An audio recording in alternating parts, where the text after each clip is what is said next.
Shalom, selamat malam untuk kita semua. Kita bersyukur pada malam ini kita boleh kembali beribadah di rumah Tuhan untuk ibadah passion yang ketiga.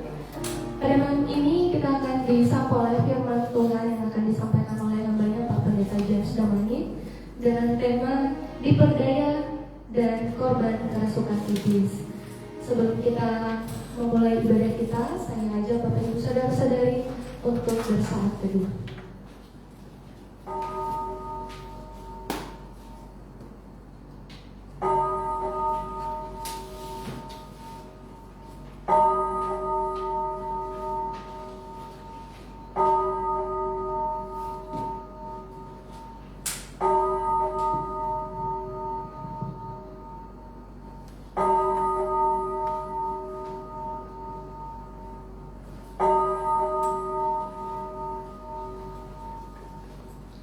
Amin.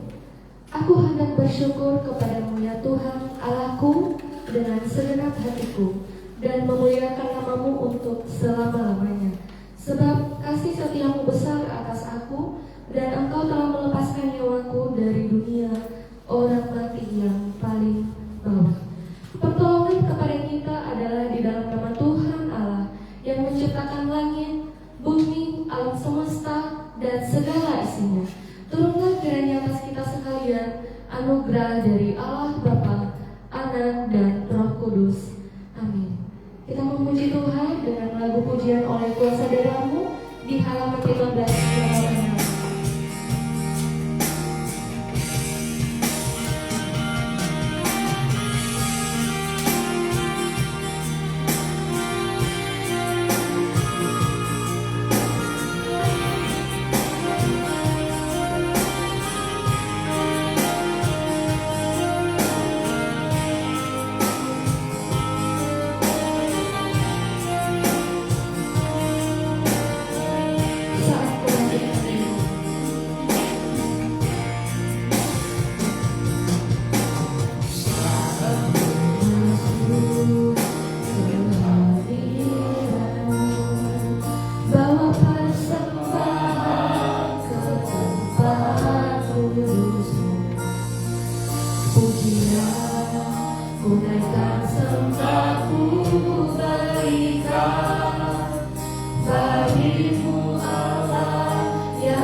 seseorang yang harus ditanggungnya.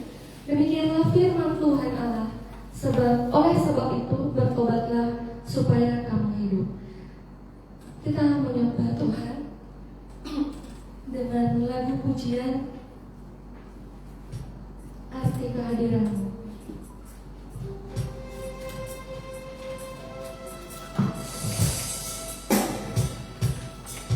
Di halaman 18 nomor 14.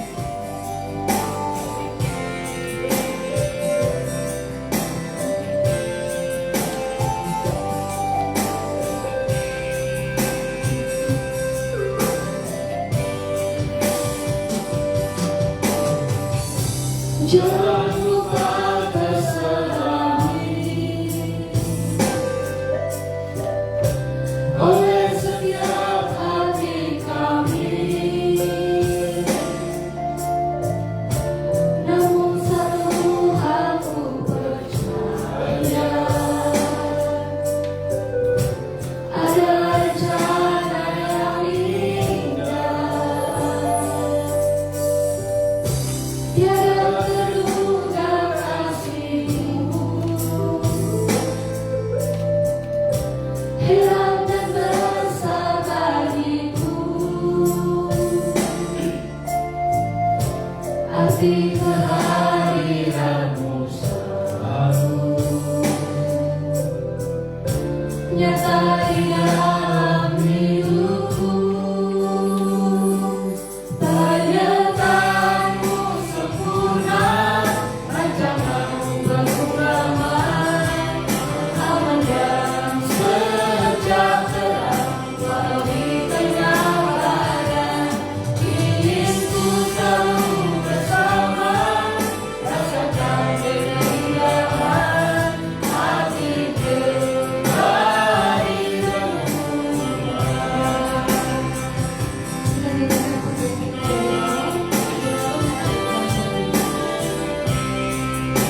kita nyatakan jalan yang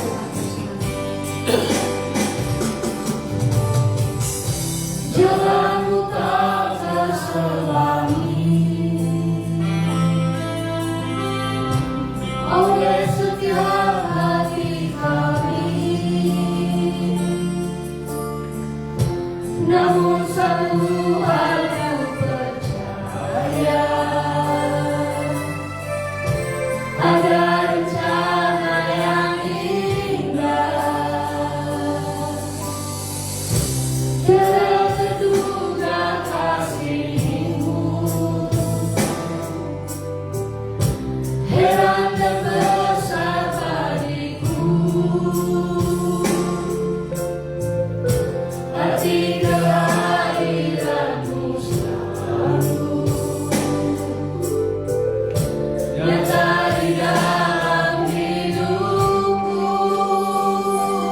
Penyertaan-Mu sempurna, rancangan-Mu penuh damai, aman dan sejahtera walau di tengah badai. Ingin ku selalu bersama, rasakan keindahan hati kehadiran-Mu. Penyertaan-Mu sempurna, rancangan-Mu penuh damai, aman dan sejahtera walau di tengah badai. Ingin ku selalu bersama, rasakan keindahan hati kehadiran-Mu. Arti kehadiran-Mu, kita nyatakan sekali lagi pujian kita, pujian yang mengatakan karena salib Tuhan, karena salib-Mu kami hidup, dan karena salib-Mu kami hidup. Kita nyatakan hanya Kau Tuhan yang hidup.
Psalm 70 ayat 1 sampai 6 secara berganti-gantian.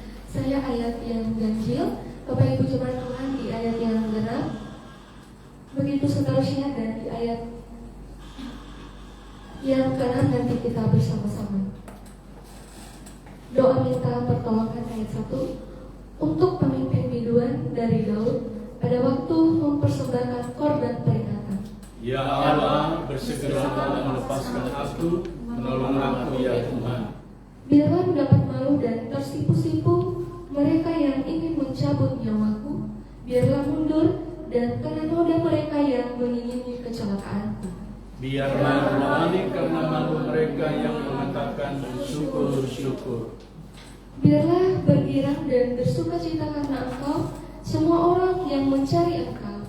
Biarlah mereka yang mencintai keselamatan daripadamu selalu berkata, Allah itu besar bersama. Tetapi aku ini sengsara dan miskin. Ya Allah, segeralah datang. Engkaulah yang menolong aku dan meluputkan aku. Ya Tuhan, janganlah lambat datang.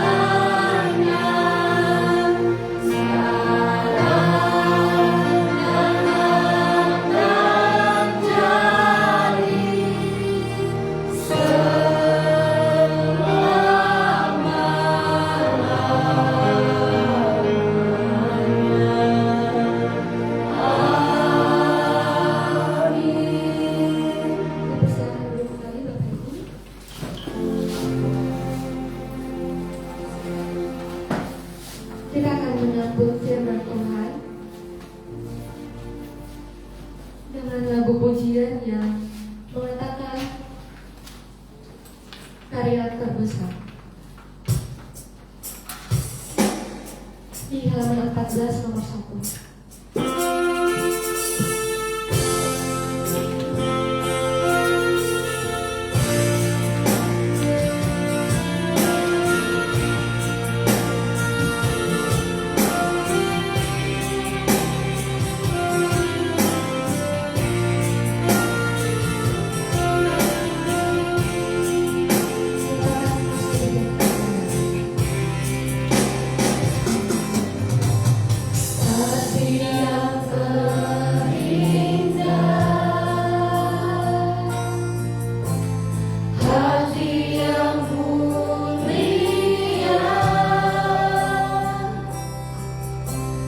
Karya terbesar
takjub bahwa Engkau telah menebus menggantikan kami di kayu salib 2000 tahun yang lalu ya Tuhan, dan secara kuasa hukumnya kami dapat mengalami penebusan itu sampai dengan hari ini.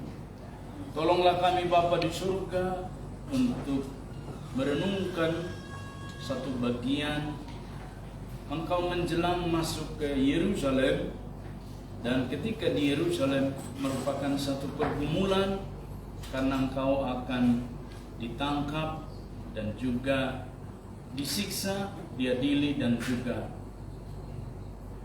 disalibkan. Oleh karenanya Bapa di surga, ini menjadi satu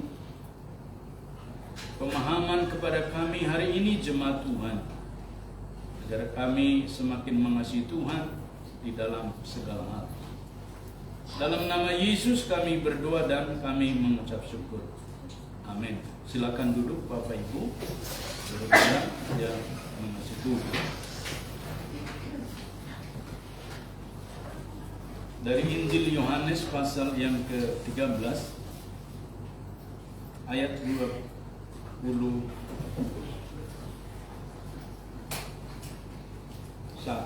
sampai dengan yang ke-30, firman Tuhan kepada kita. Injil Yohanes pasal 13 ayat 21 sampai dengan ayat 30. Firman Tuhan mencatat peristiwa ketika Yesus berada bersama murid-murid di Yerusalem dan mengadakan perjamuan Paskah. Setelah Yesus berkata demikian, ia sangat terguncang lalu bersaksi, "Sesungguhnya aku berkata kepadamu, salah seorang dari antara kamu akan menyerahkan aku." Murid-murid itu memandang seorang kepada yang lain. Mereka ragu-ragu siapa yang dimaksudkannya. Salah seorang dari antara murid Yesus, yaitu murid yang dikasihinya, duduk makan di sebelahnya. Kepada murid itu Simon Petrus memberi isyarat supaya dia menanyakan siapa yang dimaksudkan Yesus. Lalu murid yang duduk dekat Yesus itu berpaling dan berkata kepadanya, "Tuhan, siapakah itu?" Jawab Yesus, "Dialah yang kepadanya aku akan memberikan roti sesudah aku mencelupkannya." Sesudah itu ia mencelupkan roti itu, lalu memberikannya kepada Yudas, anak Simon Iskariot. Sesudah Yudas menerima roti itu, ia kerasukan iblis. Lalu Yesus berkata kepadanya, "Apa yang hendak kau perbuat, perbuatlah dengan segera." Namun tidak ada seorang pun dari antara mereka yang duduk makan itu mengerti alasan Yesus mengatakan itu kepada Yudas, karena Yudas memegang kas. Ada yang menyangka bahwa Yesus menyuruh dia membeli apa-apa yang perlu untuk perayaan itu, untuk membeli apa-apa kepada orang miskin. Setelah menerima roti itu, Yudas segera pergi. Hari sudah malam. Sedemikian jauh pembacaan firman Tuhan ini kepada kita, jemaat yang mengasihi Tuhan. Tentu yang berbahagia adalah setiap kita yang membaca tetapi juga merenungkan firman Tuhan ini dalam hidup kita hari lepas hari. Haleluya. Situasi ketika firman Tuhan ini yang kita baca tadi menjelaskan masa-masa atau menjelang Yesus akan berangkat ke Getsemani. Dan dia berdoa di sana. Dan ketika dia berdoa itu, salah satu murid yang dibawa adalah Simon Petrus. Dan disuruh berdoa. Maka terkenal satu pernyataan Yesus yang diingat sampai hari ini. Apakah engkau tidak sanggup berjaga-jaga 1 jam saja? Sebab itu detik-detik ketika Yesus akan ditangkap oleh para serdadu bait Allah. Apa yang dimaksudkan dengan tema diperdaya dan korban kerasukan iblis yang akan kita renungkan pada malam Passion yang ketiga ini, Bapak Ibu jemaat yang mengasihi Tuhan, satu hal yang jelas, Yudas Iskariot itu salah satu dari 12 murid, bukanlah dipilih dengan asas demokrasi seperti kita memilih pengurus gereja, tapi otoritas Tuhan memilih dan memanggil dia. Lalu Bapak Ibu saudaraku, banyak orang yang membuat opini. Berarti semua orang yang dipanggil Tuhan juga berpotensi untuk keluar dari kawanan domba kerajaan Allah. Sebab buktinya Yudas Iskariot juga keluar dari kawanan domba itu. Lalu orang gereja sibuk mencari cara untuk menjawab, meneliti ayat-ayat. Dan Bapak Ibu saudaraku yang mengasihi Tuhan, muncullah polemik yang kedua. Jikalau seseorang yang dipanggil Tuhan Yesus bisa keluar dari kuasa Tuhan Yesus. Kan kita percaya tentang kuasa itu. Di jagat raya alam semesta ini, kuasa yang tertinggi adalah kuasa Tuhan. Kalau ada sedikit saja lebih tinggi dari kuasa Tuhan, maka itu yang menjadi Tuhan. Tetapi nyatanya adalah kuasa tertinggi itu ada pada Tuhan kita, yang disebutkan di perjanjian lama itu dengan nama Elohim. Dan Bapak Ibu saudaraku yang mengasihi Tuhan, muncullah polemik itu menjadi banyak alasan hari ini orang melihat realita yang terjadi. Berarti Tuhan tidak mempunyai kuasa. Bukankah ketika Tuhan memanggil Bapak Ibu tidak ada satu pun yang bisa menolak? Kan dia berkuasa. Lalu di mana kuasanya kalau saya mengatakan tidak untuk perkataan Tuhan? Berarti saya lebih berkuasa dari Tuhan. Seolah-olah tanda petik demikian Bapak Ibu.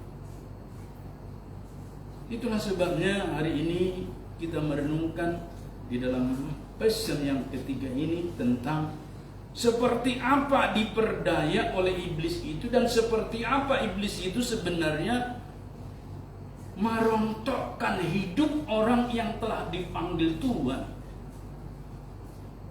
Mari kita telusuri ayat ini mulai dari ayat 27. Dalam struktur penulisan ini, dalam perjanjian baru ayat 27 ini menjadi penguncinya. Disebutkan demikian Bapak Ibu saudaraku yang mengasihi Tuhan. Katakan di dalam ayat 27, jawab Yesus, "Dialah yang kepadanya aku akan memberikan roti sesudah aku mencelupkannya." Setelah itu, ia mencelupkan roti itu, lalu memberikannya kepada Yudas, anak Simon Iskariot.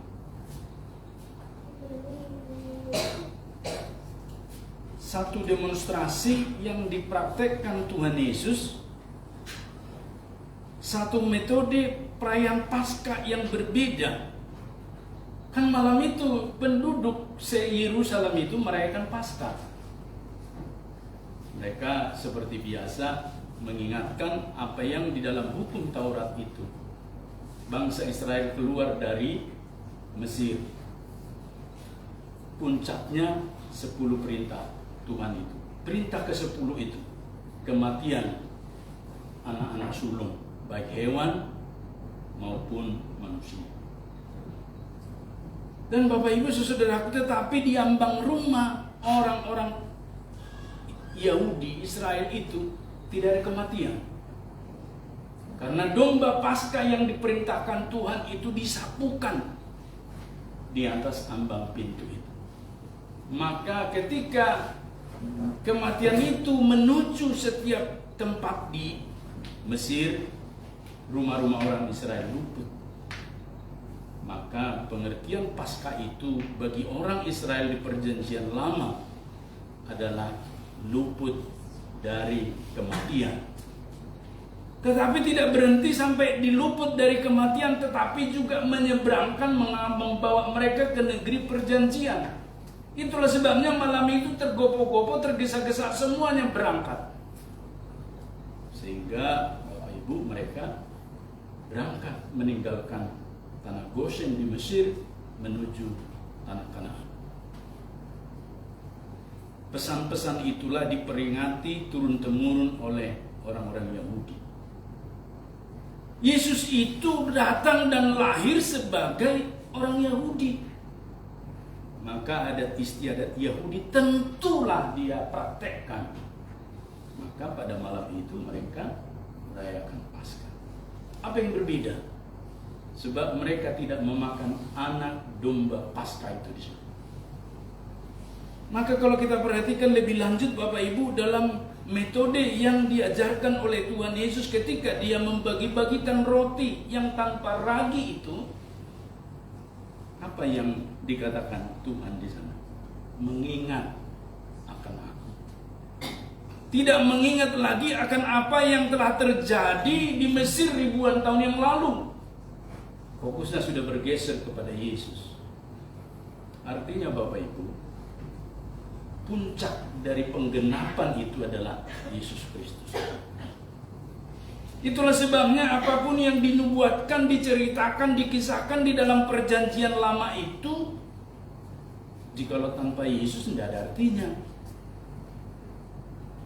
Jikalau tidak ada Yesus, itu hanya berhenti pada hukum Taurat.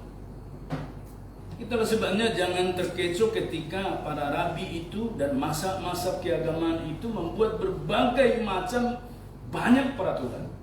Saking banyaknya peraturan mereka lupa yang mana mereka buat. Mazhab ini bikin peraturan, orang Saduki bikin peraturan, Farisi bikin peraturan, menafsirkan dari hukum Taurat itu. Maka begitu banyak sekali penafsiran. Dan mirip dengan keadaan tetangga kita berkeyakinan hari. Lupa mereka kitab sucinya, tapi penuntun kepada tafsirnya dan para ulamanya, pendapatnya yang mereka utamakan. Tetapi yang berbeda dengan kita Bapak Ibu selalu fokus kepada teks. Mari lihat teks perjanjian lama, mari lihat perjanjian baru, mari lihat kesinambungannya dan seterusnya. Dan pada bagian ini kita bertemu dengan satu bagian yang menceritakan ketika Yudas Iskariot di sini mengalami kerasukan. Nyata jelas sekali Bapak Ibu, media yang dipakai oleh Tuhan Yesus sampai kemudian Yudas Iskariot itu kerasukan adalah sarana Paskah itu. Maka saya mengambil beberapa poin dan mengutip beberapa pendapat para tokoh sejarah gereja. Kenapa perjamuan kudus itu hari-hari ini ditafsirkan sesering mungkin sesuai dengan teksnya. Sebab itulah sarana untuk menguatkan iman orang percaya. Di salah satu kata gombe di Mesir, kata gombe itu kan satu tempat seperti bunker. Orang-orang percaya yang melarikan diri dari kejaran tentara dan penguasa Romawi waktu itu. Mereka hidup di bawah tanah. Kata kombe itu berisi satu istilah-istilah, rahasia-rahasia.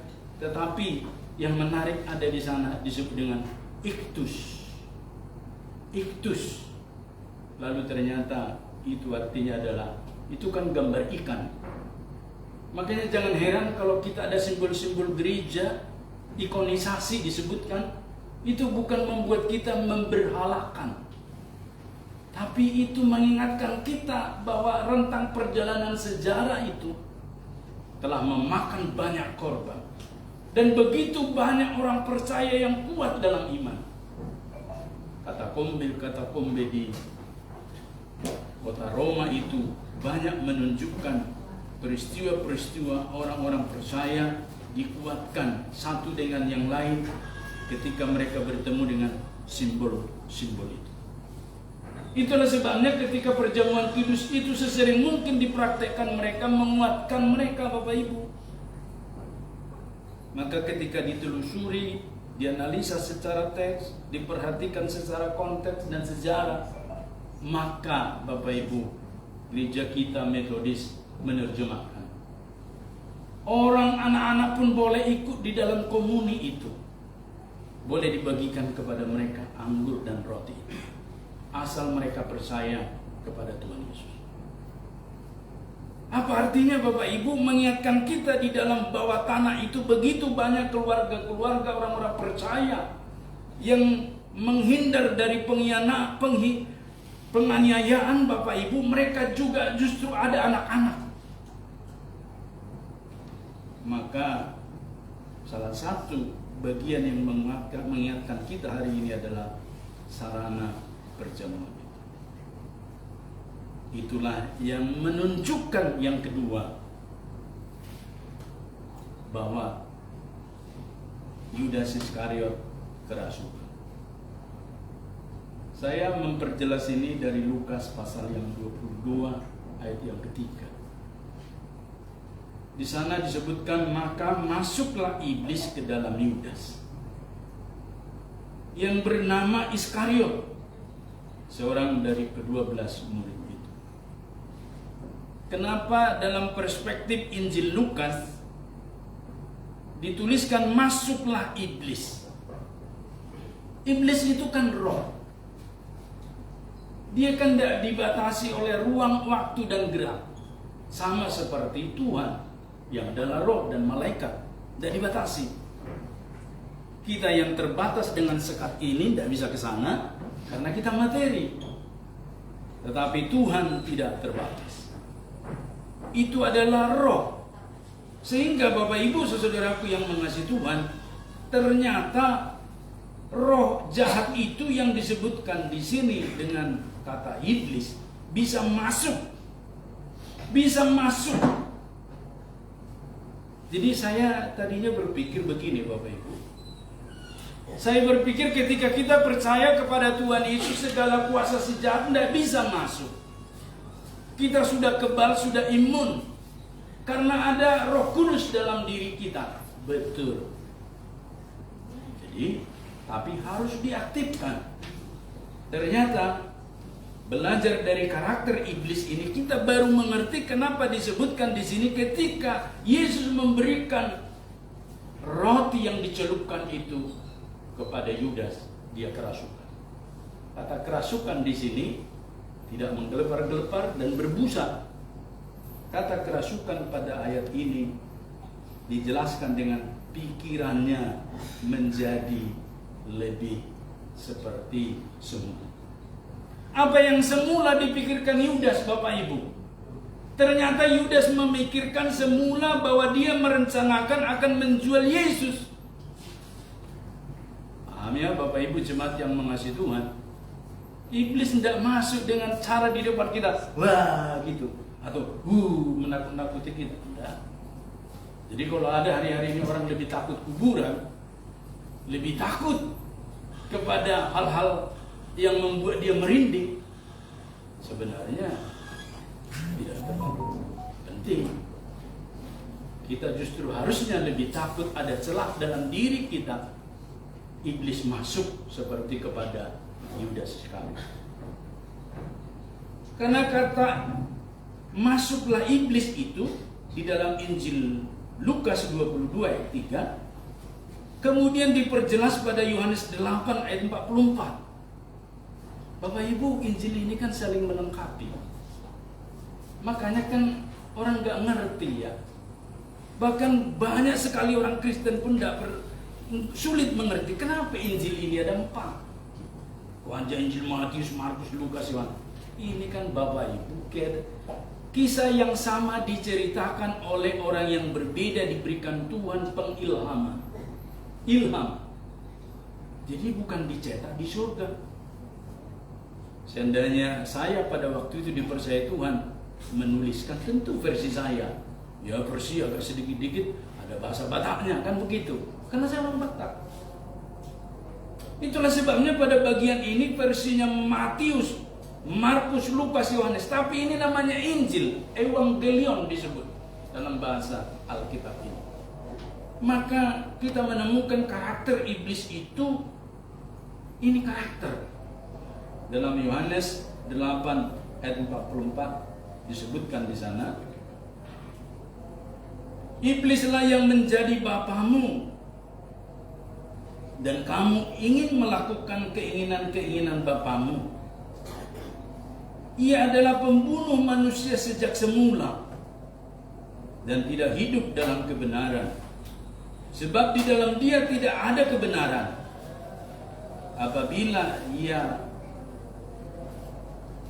berkata dusta, ia berkata atas keinginannya sendiri, sebab ia adalah pendusta dan bapa segala dusta.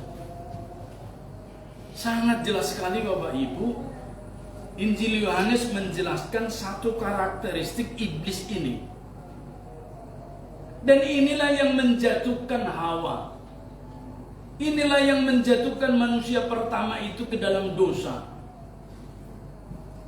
Dan kita tidak perlu memakai dokumen, teks-teks dari keyakinan orang tentang hal ini menjelaskan ini, karena Alkitab cukup menjelaskan. Di dalam kitab Perjanjian Lama disebutkan akibat ketidaktaatan iblis itu menjadi terpisah dari Tuhan. Dan Bapak Ibu saudaraku yang mengasihi Tuhan, mengapa Yudas kerasukan iblis disebutkan pada ayat firman Tuhan ini? Ternyata karena ada keinginannya. Sekali lagi Bapak Ibu saudaraku jemaat yang mengasihi Tuhan, boleh kita mempunyai keinginan apapun menurut firman Tuhan. Tapi mari kita belajar kata firman Tuhan, segala hal yang berkeinginan yang menyenangkan Tuhan itu lebih kita utamakan dan terpenting dan kita isi dalam hidup kita. Saya juga merindukan pelayanan saya misalnya bisa mobilnya lebih cepat. Sebentar ke sana, sebentar ke sini, sebentar ke sini. Butuh kendaraan apa ya? Kayaknya lebih tepat helikopter. Tapi kan tidak masuk akal. Seorang pendeta metodis di Banjarmasin membeli 1 unit helikopter. Bukan saja tidak masuk akal, nanti saya mau parkirkan di mana? Lalu setelah itu siapa yang menyupirin? Pilotnya, saya kan tidak bisa. Kalau mau belajar lagi sudah kalah umur dan seterusnya dan seterusnya. Kalaupun saya bisa membeli operasionalnya, saya tidak bisa tanggung dan seterusnya. Itu kan melampaui ekspektasi. Walaupun saya butuhkan, tapi realitanya saya hanya butuh yang sebisa mungkin dan biasa saja. Itulah yang dimaksud pada bagian firman Tuhan ini, keinginan-keinginan. maka Bapak Ibu saudaraku dapat kita artikan, iblis itu akan masuk lewat keinginan. Maka hari ini coba kita petakan apa keinginan-keinginan kita. Maka saya sangat setuju dengan seorang pakar, ya, psikolog, pengajar, pendidik, konselor juga termasuk, ya, Abraham Maslow. Makanya ada teorinya, teori Maslow. Yang tertinggi apa? Ada kebutuhan-kebutuhan pokok primer, makan, minum, nanti ada sekunder, dan ada nanti yang tertinggi. Artinya Bapak Ibu Saudaraku, kita diajarkan Tuhan seperti firman kata, secukupnya. Dan saya belajar juga kenapa Tuhan Yesus memberikan 2 bapa kami. Kenapa mesti selalu ada secukupnya. Lalu saya belajar Bapak Ibu, kata cukup inilah yang mengendalikan pikiran kita. Kata cukup inilah yang menuntun pikiran kita tidak bisa dirasuk oleh iblis. Maka Bapak Ibu, kalau ada yang berkata waktu kita SD, bikinlah cita-citamu setinggi langit. Untuk apa setinggi langit? Yang realistis saja. Bukankah ketika kita tamat sekolah bekerja yang kita butuhkan? Ya bekerja saja. Setelah kita mendapat pekerjaan yang kita butuhkan, dapat berumah tangga, ada suami, ada istri. Setelah berumah tangga butuh apa? Ya ada anak, minimal 1 lah, gitu kan, supaya ada ini. Tapi kalaupun tidak punya anak kan tidak masalah, bisa mengadopsi anak juga, Bapak Ibu. Ini kan keinginan atau pikiran-pikiran yang sederhana sekali. 2 tahun lalu saya pernah memberi secari kertas di Banjarbaru ketika menghadiri wisuda Frans, ya, dan beberapa temannya. Kalau nggak salah 5 lembar masing-masing saya kasih. Pertanyaan cuma ada 2. Pertama, setelah ini mau kemana? Setelah makan-makan ini, wisuda kan, makan-makan, mau kemana? Ya, ternyata tidak semua orang bisa menjawab itu. Baru yang terakhir di bawah itu, seandainya belum punya perencanaan, maukah membuat perencanaan hari ini? Hanya 1 yang mengisi yang nomor 2 itu. Dan yang 1 itu sekarang ada di Kalimantan Timur dan selalu komunikasi dengan saya. Artinya apa? Sering kita meletakkan pemikiran atau pikiran kita, keinginan kita itu lebih rumit daripada apa yang didesain Tuhan dalam hidup kita. Dalam teori kebutuhan itu kan begini grafiknya. Waktu kecil kita kan butuh makanan yang bergizi dan segala macam. Makin meningkat, makin meningkat, makin meningkat. Tapi ada titik kulminasi ketika nanti tubuh kita tidak bisa menerima lagi. Harus mulai mengendur, grafiknya turun. Makin berkurang karbohidrat, makin berkurang protein, makin berkurang ini, dan seterusnya. Mau kita banyak makan juga, misalnya zat untuk tulang, tidak bisa diproses lagi, udah lewat. Terakhir kita membungkuk, dan kulit keriput, rambut ubanan, dan seterusnya. Realita. Maka firman Tuhan closing, isilah hidup kita dengan perkara-perkara yang terpenting saja. Oleh karena itu, jemaat yang mengasihi Tuhan, itulah yang tidak kelihatan dalam diri Yudas Iskariot, sehingga pikirannya diisi dengan segala sesuatu yang berkaitan dengan kehendak. Ada beberapa tafsiran soal Iskariot ini. Diduga dia adalah dari kelompok yang memberontak. Diduga, tapi kita tidak perlu sampai ke sana.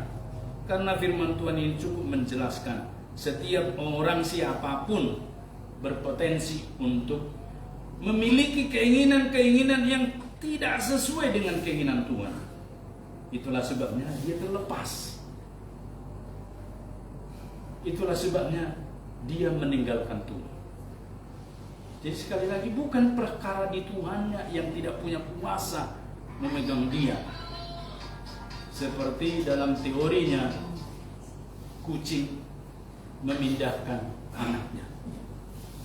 Kalau teori kucing memindahkan anaknya, yaitu dia gigit dan pasti anak itu tidak terluka, dia bisa pindahkan.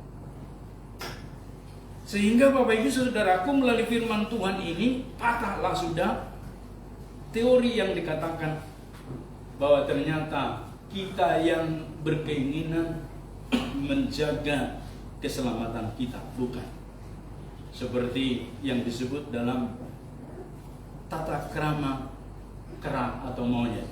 Kan monyet itu dia yang bergantung pada ibunya. Ibunya melenggang kangkung untuk melompat ke sana ke sini. Saya pastikan teori itu lagi. Ketika beberapa minggu yang lalu kami ke Meratus, saya perhatikan warik yang namanya di sini. Oh, punya anak. Anaknya itu yang bergantung. Seberapa kuat anaknya bergantung, begitulah dia tidak terlepas dari ibunya. Pertanyaannya, seberapa kuat kita hari ini bergantung pada Tuhan? Apakah kita cukup kuat? Tidak. Yudas Iskariot contoh. Maka saya lebih setuju. Firman Tuhan ini, Tuhan lebih berkepentingan terhadap setiap kita. Tuhan lebih mengasihi. Bukankah itu menempati Yohanes 3 ayat 16? Karena begitu besar kasih Allah akan dunia ini. Betapa kasih Tuhan itu panjang dan lebar. Dan tidak terselami kasihnya Bapak. Dan ketika masuk ke dalam dunia hidup bersama dengan Tuhan, maka pikiran-pikiran kita itu selalu terkontrol. Bapak Ibu, saya dari kecil itu suka membaca Alkitab. Maka ketika kelas 1 SMA, orang katakan masa puber, saya juga pernah hidup dalam kondisi anak muda yang urapan seperti itu. Sehingga 1 tahun itu Bapak Ibu Saudaraku, hampir-hampir saya tidak pernah menyentuh Alkitab kesukaanku. Hampir-hampir saya tidak pernah bersekutu seperti layaknya biasanya. Maka saya yakin dengan kuasa firman. Pergaulan yang buruk itulah yang merusakkan kebiasaan yang baik itu. Itulah sebabnya hari ini kita belajar tentang Yudas Iskariot ini, mengapa dia terlepas ketika dikatakan kerasukan iblis di sana. Dan jawabannya nanti Bapak Ibu, bahwa dia dikatakan menyesal, bukan bertobat. Petrus bertobat tapi bukan menyesal. Bapak Ibu Saudaraku, itulah sebabnya Yudas Iskariot itu di dalam laporan Injil Matius ini adalah menggantung diri. Di Kisah Para Rasul disebutkan perutnya terburai. Karena memang berkaitan Bapak Ibu. Dia menggantung diri dilihat oleh Matius. Lalu Dokter Lukas dari Kisah Para Rasul melihatnya sudah jatuh. Karena berat badannya, bobot badannya itu berat, tali tidak kuat, dia jatuh, perutnya terburai. Oleh karena itu Bapak Ibu, pada bagian firman Tuhan ini dikatakan iblislah yang menjadi bapamu dan kamu ingin melakukan keinginan bapamu. Ia adalah pembunuh manusia sejak semula dan tidak hidup dalam kebenaran. Sebab di dalam dia tidak ada kebenaran. Apabila ia berkata dusta, ia berkata atas kehendaknya sendiri. Sebab ia adalah pendusta dan bapa segala dusta. Yudas Iskariot mengikuti keinginan bapa pendusta ini. Dan Bapak Ibu Saudaraku, itulah karakter iblis yang masuk ke dalam karakternya Yudas Iskariot. Dan kita ingat juga bahwa salah satu karakter dari iblis itu adalah dia ulet dan tidak menyerah. Tidak pernah iblis itu menyerah. Nah, ini kan berbanding terbalik dengan anak-anak Tuhan. Seringkali kita gampang menyerah. Udahlah, saya nggak sanggup lagi. Sudahlah, saya gini. Iblis saja nggak menyerah. Dari mana kita tahu iblis tidak gampang menyerah? Sejak dari Adam dan Hawa itu, Bapak Ibu, sampai kepada kemudian Yesus juga dicobai. Dalam pencobaan itu tidak mempan, tapi ditulis pada bagian yang terakhir, iblis mencari waktu yang tepat. Itu artinya dia ulet, dia rajin. Maka kalau ada anak Tuhan tidak rajin, wah kalah sama iblis. Kita harus belajar hari ini supaya kita harus rajin. Rajin berbuat baik tentunya, Bapak Ibu. Tidak gampang menyerah, pantang menyerah. Dan karakter iblis yang berikutnya adalah dia membunuh potensi pertumbuhan. Itu jelas, ya. Sebab iblis itu mengingat dari kejadian sekarang sampai yang lalu. Tetapi sedetik ke depan dia tidak tahu. Kalau ditanya kepada iblis, apa yang terjadi nanti 1 jam kemudian? Dia tidak tahu. Tapi kalau ditanya apa yang terjadi 1 jam kemudian, dia bisa ingat dan tidak lupa. Nah, kalau ada tipe orang begitu, hati-hati loh. Kalau dia selalu ingat kesalahan orang, kan mirip. Harusnya kita akan melupakan apa yang di belakang kita seperti kata Tuhan. Oleh karena itu, membunuh potensi pertumbuhan. Dan itulah yang terjadi dengan Yudas Iskariot. Di dalam 1 Petrus 5 ayat 8, satu orang membaca untuk kita. 1 Petrus 5 ayat 8, sekiranya ada yang bisa membaca. Terjemahan baru 1 juga boleh. Sebab ini akan mengunci khotbah malam Passion supaya kita pulang dari tempat ini, kita mempunyai kuasa mengantisipasi segala cara tipu daya iblis mengganggu dan mengecoh kita. Silakan. Satu orang, jangan semua ya. Satu orang saja. 1 Petrus 5:8. Saya pengen hari ini mendengar suara jemaat membaca firman. Belum ketemu? Belum ketemu sudah. Oh sudah. Sadarlah dan berjaga-jagalah, lawanmu si iblis berjalan keliling sama seperti singa yang mengaum-ngaum dan mencari orang yang dapat ditelannya. Ya. Yudas Iskariot kan sudah ditelan ya. Terus apa di sana disebutkan? Mencari orang yang dapat. Berarti ada dong yang nggak bisa ditelan dia. Ya termasuk kita nggak bisa ditelan. Kenapa Yudas bisa? Karena tadi keinginannya, keinginan iblis. Bukan keinginan Tuhan. Apa keinginan Tuhan? Tentu bertentangan dengan keinginan iblis ya. Oke. 3 langkah kemenangan orang percaya kalau kita hari ini merayakan Passion yang ketiga. Yang pertama, sadarlah dan berjaga-jaga. Sadarlah. Jadi jangan berkata tidak ada iblis. Kan ada pengajaran Kristen hari-hari ini di YouTube itu, nggak ada iblis. Loh, kok nggak ada iblis? Untuk apa kita berjuang? Kan karena ada yang menggoda kita. Sadarlah dan berjaga-jaga. Tidak disebutkan sadarlah dan ketakutan. Enggak, berjaga-jaga saja. Artinya apa? Bawa santai aja kalau hidup bersama dengan Tuhan. Seperti apa bawa santainya Bapak Ibu?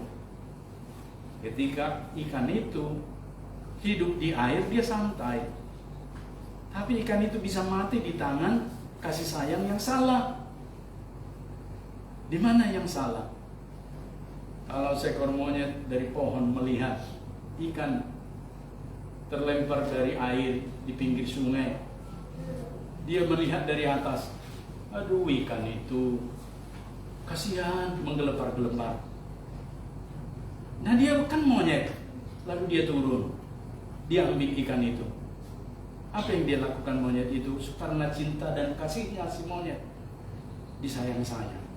Oh ikan, aduh otok-otok, sayang-sayang. Ini bawa naik ke atas pohon. Kira-kira ikannya makin mati atau makin segar dalam kasih sayang pelukannya si monyet? Mati. Makanya mati dalam kasih sayang. Karena kasih sayang yang tidak tepat. Sering Bapak Ibu, harusnya kan si monyet itu dengan lega hati harus lepaskan. Karena cintanya pada ikan itu dia harus lepaskan ke dalam air itu. Maka ikan hidup, monyet bisa melihat dia berenang-renang. Ikan itu mereka hidup berdampingan secara alam yang berbeda.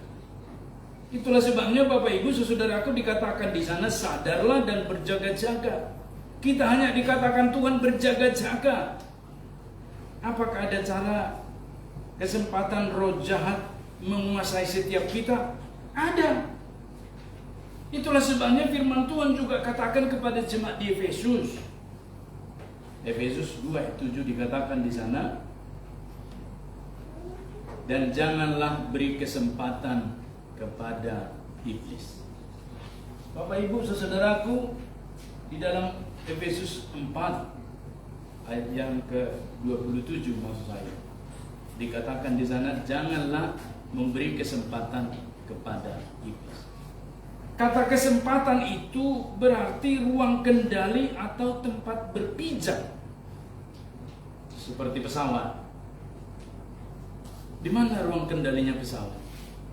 Di pilot itu. Jadi Bapak Ibu saudaraku, kalau itu sampai sudah dikendalikan oleh pikiran seperti Yudas tadi, bisa rusak. Seorang teman, ini peristiwa beberapa tahun yang lalu. Dia seorang nakoda kapal. Saya bertanya ke dia, seandainya kapalmu bocor, tapi bocornya itu seperti selubang jarum, apa yang kau lakukan sebagai nahoda? Harus cepat-cepat dipanggil teknisi yang bisa mengelas, baik mengelas di bawah permukaan air langsung ditutup. Saya bilang, kan cuma sejarum. Jangan lupa, justru dari perkara kecil itu nanti menenggelamkan kapal itu. Kalau yang besar itu mah kita udah tahu, maka ada pemeriksaan setiap kapal itu mau berangkat, ada pemeriksaannya secara elektrik tentunya, di mana titiknya yang bocor mereka tahu. Khususnya kapal pesiar, itulah tupos, kesempatan. Mau kesempatan seperti apa hidup kita ini Bapak Ibu, seperti kapal itu bagusnya kita buat. Kalau ada yang bocor di sana sedikit saja, tuposnya, bocornya, itulah pintu masuknya iblis kepada kita. Jadi ternyata iblis itu tidak membutuhkan pintu yang lebar dan besar, dia hanya butuh yang kecil untuk masuk. Di mana jatuhnya Yudas Iskariot? Ketika dia menginginkan Yesus itu melawan tentara Romawi. Dia pengen Yesus itu dengan segala kuasa-kuasa yang dia miliki dan mukjizat itu langsung mengenyahkan Romawi. Padahal kan Tuhan tidak mau begitu. Bukan itu kehendak Tuhan. Bukankah seringkali seperti itulah pikiran kita? Ada tupos itu, maka itulah kesempatan iblis masuk dan merusak kehidupan kita. Saya memperhatikan Bapak Ibu dunia pertiktokan ini, dunia medsos ini, dan saya melihat di sana Bapak Ibu saudaraku, banyak sekali orang-orang yang sukses, tapi kemudian muncul setelah selesai pelayanannya, inilah, itulah, itu rusak semuanya. Saya dulu terkagum-kagum dengan salah satu gubernur. Hebat juga dia, bisa arsitek, bisa ini, bisa itu. Ternyata sudah punya bayi 3 tahun dari seseorang lagi. Aduh betapa saya berpikir, percuma, gak ada yang bisa diharap dari dunia ini. Orang yang kita kagumi sekalipun, dan seterusnya, dan seterusnya. Sebab mereka tidak memperhatikan hal-hal yang sederhana. Bukankah pohon kelapa itu atau pohon-pohon makin tinggi, terpaan anginnya juga makin kencang. Jadi makin tinggi nanti jabatan-jabatan kalian dimanapun, kesempatan tupos dijatuhkan itu banyak sekali. maka harus berhati-hati dan harus memperhatikan di mana ruang kendali hidup kita. Hanya Tuhanlah yang bisa mengendalikan itu. Beri tempat itu pada Tuhan, maka kita akan selamat. Sadarlah dan berjaga-jaga. Nah, 3 hal yang menjadi kesempatan bagi roh jahat menguasai setiap orang. Ada 3 kesempatan ternyata dari poin yang pertama tadi, pikiran negatif. Mari hari ini buang segala pikiran negatif. Mari hari ini kita berpikir positif. Mari hari ini melihat segala sesuatu serba positif. Termasuk mungkin di perkuliahan sulit. Termasuk mungkin di pertemanan ada yang mengecewakan. Berpikir positif. Sebab ternyata ketika berpikir negatif, itulah celah tupos tadi. Tupos itu seperti pohon kelapa. Kalau dibuat kakinya di sana tempat berpijak, itu tupos namanya.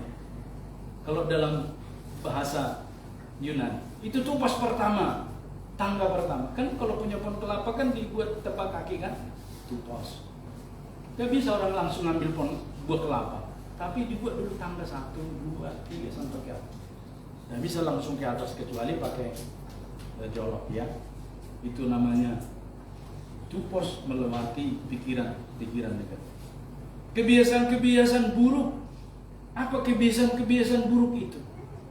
Maka di dalam minggu Pasion itu kita belajar. Harusnya hari ini kan kita menulis apa kebiasaan buruk kita. Coba kita serahkan itu pada Tuhan. Kebiasaan buruk apa? Bangun tidak bisa pagi, harus kesiangan. Kenapa mesti kesiangan gitu loh? Saya kadang-kadang heran ya. Dan seterusnya Bapak Ibu Saudaraku. Kebiasaan-kebiasaan buruk, misalnya berkata-kata kasar, berkata-kata jorok gitu ya. Banyak sekali. Tapi di sini nggak terlalu banyak. Kalau di tempat-tempat lain itu banyak sekali kata-kata jorok. Padahal itu kan perkotaan, bukan kebun binatang gitu. Kok muncul di situ kan orang hewan-hewan gitu ya. Nah kita belajar dan memberkati. Dan waktu kami tinggal di pastori kita di depan Denzibang, detasemen sini bangunan itu, tetangga kita itu, waduh seru. Kadang anaknya ngomong kasar, ngomong jorok gitu ya. Bapaknya ditambahi lagi. Loh, mereka itu berkelas meeting seperti apa dalam hati saya? Bapaknya ini ngomong, bapaknya ini ngomong, mamanya ini ngomong, anaknya ngomong. Terakhir nanti mereka sama-sama tertawa. Wah, ini sudah rusak ini dalam hati saya. Maka selalu saya bilang sama anak saya, jangan dengar tetangga itu ya. Biar mereka berkata-kata jorok, kita tidak boleh begitu. Sebab kita anak tujuh. Mari kita coba cek di sekeliling kita. Banyak orang kebiasaan-kebiasaannya buruk, tapi kita harus mempunyai kebiasaannya. Di sekitar kita juga ada penyembahan-penyembahan berhala. Mari kita fokus penyembahan kita hanya kepada Tuhan saja. Tidak ada penyembahan lain di dalam rumah kita. Tidak ada ilah lain di dalam segala hal hidup kita. Fokus kepada Tuhan saja. Sebab itu celah untuk masuk roh jahat, untuk masuk kepada setiap orang. Sehingga kita hari ini mengerti apa yang menjadi celah dalam hidup kita. Makanya kan sering disebutkan Bapak Ibu, kalau kita jatuh dalam hal A, akan terus menerus dalam bagian itu jatuh. Saya sudah perhatikan Bapak Ibu secara prinsip psikologi. Kalau orang jatuh misalnya karena matanya ya, dia akan sering jatuh lewat itu. Makanya kalau orang jatuh dengan uang akan sering jatuh di situ. Kalau orang dengan lawan jenis akan sering di situ jatuh. Sebab itulah tuposnya, kesempatannya dipakai oleh iblis. Hari ini kita belajar di mana kita jatuh. Kita harus lebih hebat dari keledai. Ya, keledai ya, bukan kedelai. Keledai. Karena keledai itu yang bodoh saja tidak mau jatuh pada hal yang sama. Mari kita belajar pada bagian itu. Yang kedua, dikatakan di sana iman yang teguh. Untuk mengalahkan iblis itu kita harus memakai iman yang teguh. Iman yang teguh itu adalah Yesus yang menjadi pusat dalam kehidupan setiap kita. Nama Yesus yang ajaib dan berkuasa. Maka jangan pernah berpikir nama Yesus itu sembarang nama. Bapak Ibu, sudah berkali-kali saya saksikan pengalaman di Kalimantan Barat ya, yang seseorang kerasukan itu, tapi hanya satu kata Yesus, si iblis itu pergi meninggalkan yang dirasuk itu. Satu kata. Maka hari-hari ini kita juga harus belajar nama itu berkuasa, sehingga kita memikirkan satu cara yang terbaik hidup di dalam nama itu terus menerus. Itulah iman yang teguh. Dikatakan dalam Markus 16 ayat yang ke-17, tanda-tanda ini akan menyertai orang-orang yang percaya. Artinya yang mempunyai iman. Mereka akan mengusir setan-setan demi namaku. Mereka akan berbicara dalam bahasa-bahasa yang baru bagi mereka. Artinya apa? Ada pengalaman rohani. Saya juga sama seperti Bapak Ibu saudaraku sekalian. Dulu saya dibesarkan dalam gereja yang Lutheran. Enggak ada di sana tepuk tangan. Enggak ada di sana lagu angkat-angkat tangan. Enggak ada. Semuanya lagu himnal. Semuanya tertib. Tapi ketika saya masuk dalam tahap kontemplasi hidup bersama dengan Tuhan terus menerus, saya suka penyembahan. Ada kalanya saya duduk saja berjam-jam. Kadang sudah habis kata-kata, tinggal saya putarlah lagu rohani. Saya pun sudah sampai suara saya serak menyembah Tuhan. Tapi jangan juga Bapak Ibu, wah ini lagi mata kuliah yang tidak saya suka nih, wah saya mesti penyembahan lah di rumah. Itu namanya berdalih.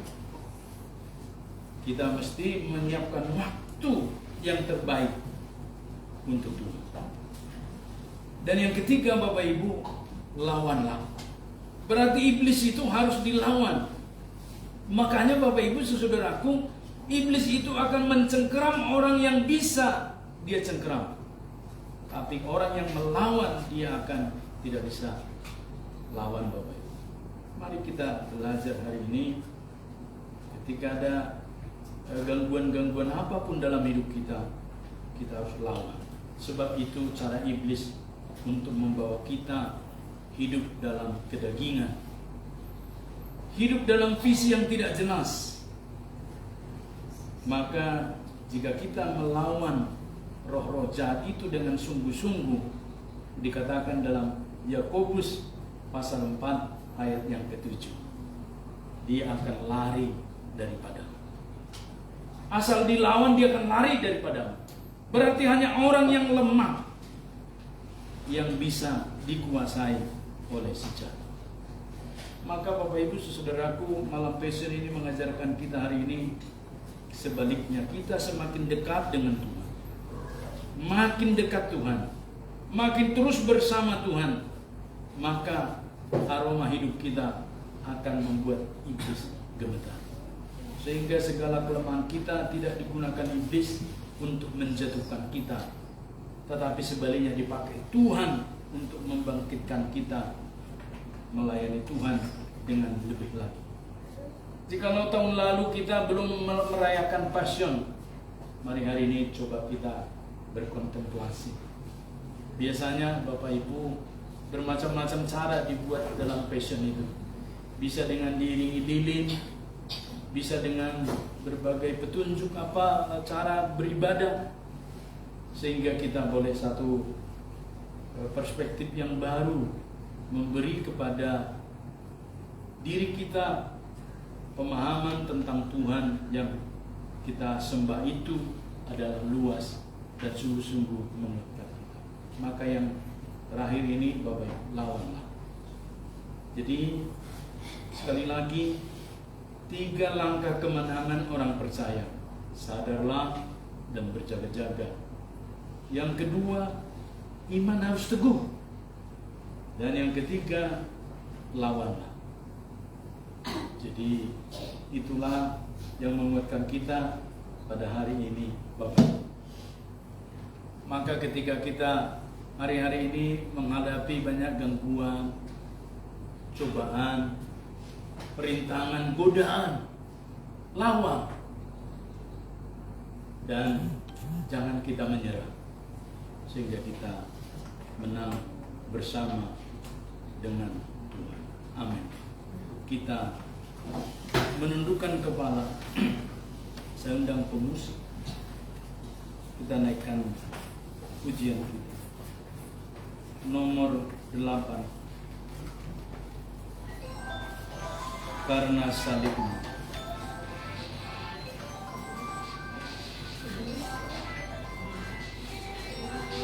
Nomor 8, karena salibmu.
begitu banyak si iblis mengganggu kehidupan kita secara pribadi atau dalam keuangan atau dalam pekerjaan atau dalam kerohanian, jauh meninggalkan Tuhan.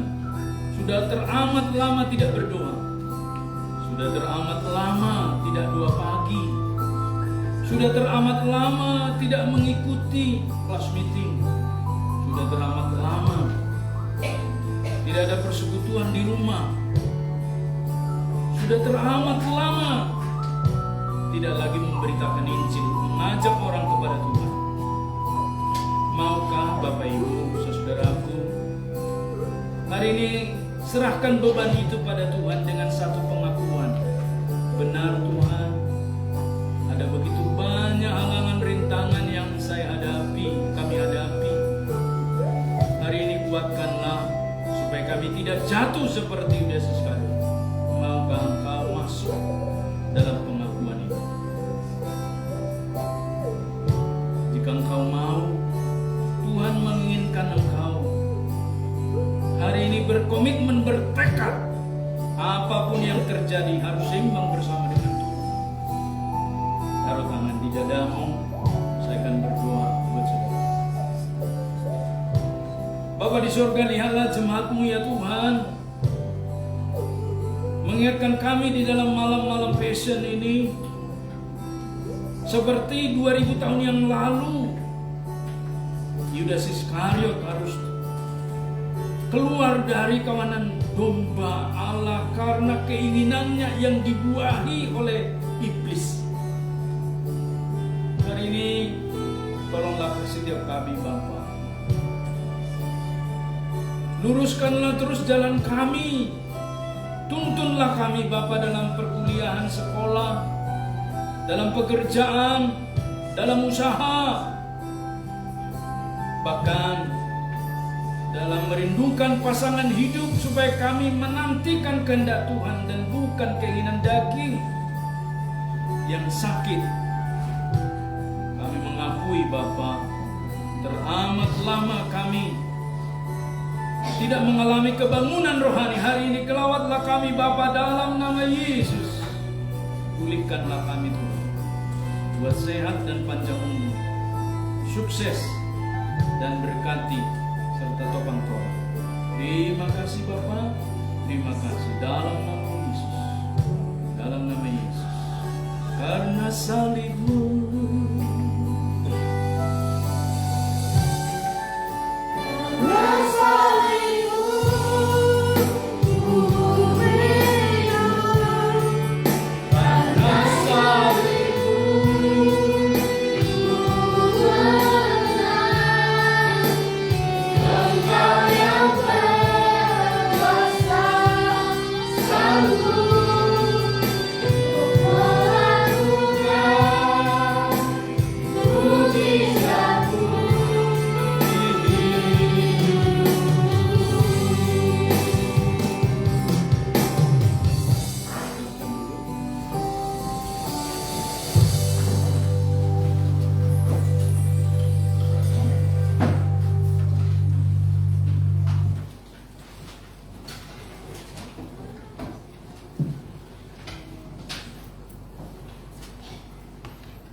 terima kasih untuk kebenaran firman Tuhan yang pada saat ini boleh sama-sama kita dengar. Jadi saatnya kita mengumpulkan persembahan kita. Firman Tuhan dari Malayaki 3:10, bawalah seluruh persembahan persepuluhan itu ke dalam rumah perbendaharaan, supaya ada persediaan makanan di rumahku, dan pujilah aku, firman Tuhan semesta alam. Apakah aku tidak membukakan bagimu tingkap-tingkap langit dan mencurahkan berkat kepadamu sampai berkelimpahan? Kita bersatu di dalam doa. Bapa yang baik, kami bersyukur pada malam hari ini kami diberikan kesempatan untuk boleh memberikan yang terbaik, persembahan kami di hadapan Tuhan. Kau berkati ya Tuhan, sehingga boleh menjadi persembahan yang harum, yang Tuhan terima. Sehingga setiap kami yang boleh berkesempatan memberikan ya Tuhan, Engkau terus berkati sertai, sehingga ya Tuhan jemaat-Mu yang pada saat ini terus bersyukur atas kasih Tuhan dan atas berkat Tuhan yang boleh mereka terima di dalam kehidupan mereka Bapak. Terima kasih ya Tuhan, Engkau berkati juga jemaat-Mu di dalam usaha dan pekerjaan, sehingga boleh terus mereka diberkati oleh Engkau dan terus juga mereka boleh memberikan yang terbaik untuk Tuhan. Terima kasih Bapak yang baik, kami mengumpulkan persembahan kami ini, sebab hanya di dalam nama-Mu saja kami berdoa dan bersyukur. Amin. Kita sambil mengumpulkan persembahan, kita nyanyikan pujian kita.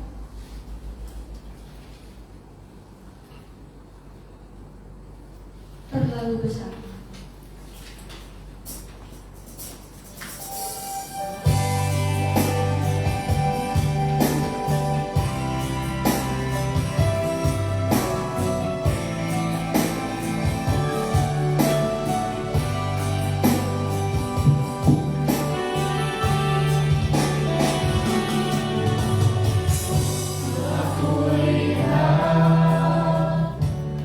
Kasih-Mu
di surga dikuduskan namamu. Datanglah kerajaanmu, jadilah kehendakmu di bumi seperti di surga. Berikanlah kami pada hari ini makanan kami yang secukupnya, dan ampunilah kami atas kesalahan kami, seperti kami juga mengampuni orang yang bersalah kepada kami. Dan janganlah membawa kami ke dalam pencobaan, tetapi lepaskanlah kami daripada yang jahat. Karena Engkau yang mempunyai kerajaan dan kuasa dan kemuliaan sampai selama-lamanya. Amin.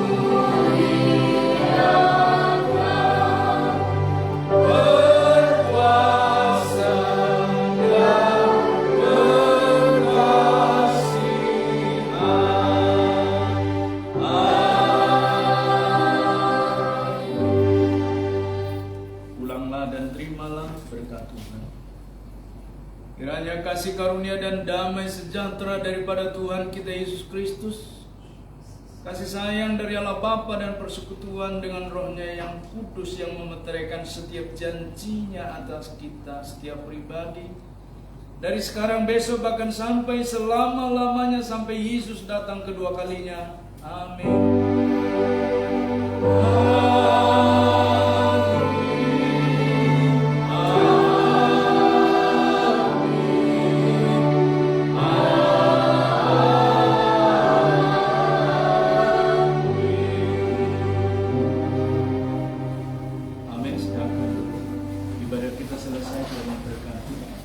Apakah ada pengumuman dari panitia Paskah?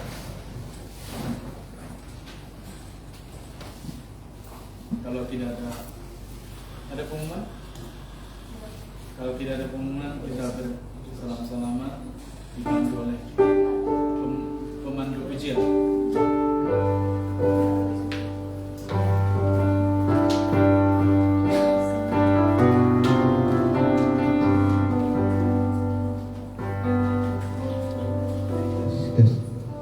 Yang sedikit pengumuman petugas besok di ibadah malam Passion 4 itu paling firman dari Bapak Pendeta Erwin Daud, liturgis dari Ibu Sufitri, pemandu pujian dari Bang Arden dan Minik Niat,